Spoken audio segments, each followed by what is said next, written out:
China Southern dengan kawalan petugas bersenjata dan berpakaian hitam yang menunggu di landasan pacu. Taipan muda yang pernah dielu-elukan sebagai simbol kebangkitan ekonomi Kamboja itu dianggap jadi salah satu sosok paling dicari di Asia. Pada hari yang sama, Bank Nasional Kamboja mengumumkan kalau Prince Bank milik Prince Group-nya Chen Zi ditempatkan dalam status likuidasi sehingga dilarang untuk melakukan aktivitas perbankan. Duitnya disita semua. Dan pihak berwenang Kamboja itu nggak memberikan alasan atas likuidasi tersebut dan belum jelas apakah mereka bakal menargetkan entitas perusahaan milik Prince Group lain. Apa cuma banknya Prince Group ini aja? Atau ada perusahaan-perusahaan lain, anak-anak perusahaannya yang terkait, itu juga bakal ditindak. Belum ada tuh pernyataannya. Dan setelah penangkapan Chen Zi, aparat Kamboja itu langsung membersihkan jaringan penipuan online termasuk dengan jaringan yang terkait dengan Chen Zi ini. Ya, gimana enggak?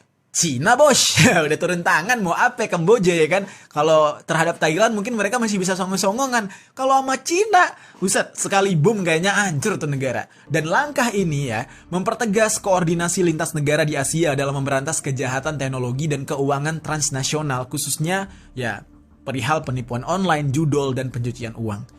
Dan atas kejahatan online yang dilakukan oleh Chen Zi lewat perusahaannya itu, disebut-sebut kerugian korban yang sudah ditipu dari seluruh dunia mencapai 1,1 kuadriliun. Sebanyak apa tuh duit?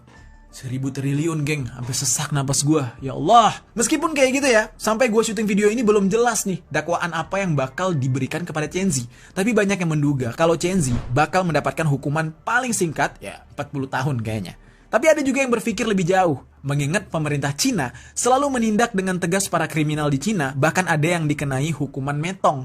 Maka memungkinkan kalau Chen Zi ini bakal dihukum metong. Tapi ada juga yang berpendapat berbeda, geng, yang menyebutkan kalau Cina ya sangat ingin cepat-cepat menangkap Chen Zi.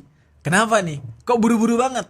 Ya, dikarenakan mereka tidak ingin jika keduluan oleh Amerika yang sama-sama sedang mengincar Chen Zi. Kenapa demikian? Ya karena Cina tidak mau kalau warga negara mereka, meskipun orang yang melakukan kesalahan atau melakukan kejahatan, diadili oleh Amerika. Itu yang pertama. Yang mana bisa-bisa ini justru bakal membuat Amerika menang dari Cina. Nah, dan bisa jadi banyak sekali hal-hal yang disimpan oleh Chen Zi ini, database yang disimpan oleh Chen Zi. Dan Cina bisa saja menggunakan Chen Zi untuk operasi mereka. Apalagi Chen Zi ini memiliki koneksi yang luas dan lihai dalam berbisnis sekalipun bisnisnya adalah bisnis hitam.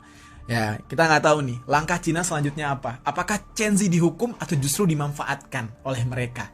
Karena kan termasuk orang jenius. Ya, kita tunggu aja nantinya bagaimana nasib Chen Zi ini setelah diamankan oleh otoritas Cina.